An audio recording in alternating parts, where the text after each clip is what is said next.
This is a day of days in General Motors, and for 60-some alert young college graduates and veterans of the nation's armed services.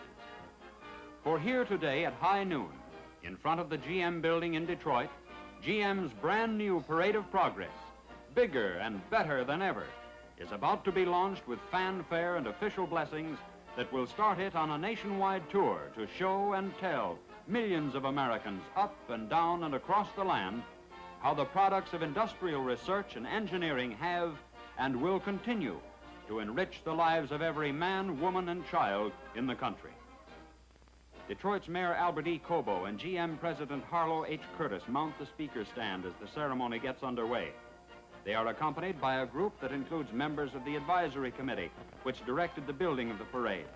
GM Vice Presidents W.F. Hofstadter, C.L. McEwen, Harley J. Earl, and Paul Garrett. Mayor Cobo extols the reputation of Detroit as the world capital of engineering and productive genius, and thanks General Motors for helping to spread the city's fame through the Parade of Progress.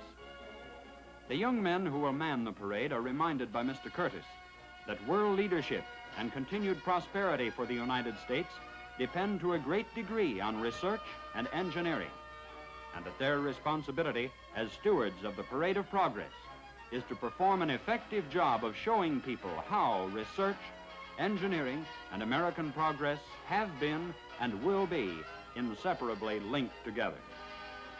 Introduced by Vice President Paul Garrett, John Ryan, director of the parade, accepts for himself and his crew the responsibility conferred by Mr. Curtis. 13 months in construction, the Parade of Progress is built of the stuff men dreamed about in years gone by, and out of the skill and knowledge that gave substance to those dreams and changed the face of the earth. And it is built around things men are dreaming of today that will pay off for the promise of tomorrow's progress. And now the Parade of Progress is ready to roll. Mr. Curtis himself waves a bon voyage to Director John Ryan in the lead future liner. The band moves out in front, and she's on her way. First stop, Lexington, Kentucky, for dress rehearsals and shakedown performances. Then Frankfort, Kentucky, more shakedown performances, and on May 12th, Dayton, Ohio, for the official grand opening and world premiere, the first in a series of performances that will take the Parade of Progress into 22 cities in the Midwest and East by Thanksgiving Day. Behind the gleaming panels of those future liners are wonders to behold, mechanical, electrical, and chemical exhibits that will amaze, amuse, and entertain millions in the months ahead.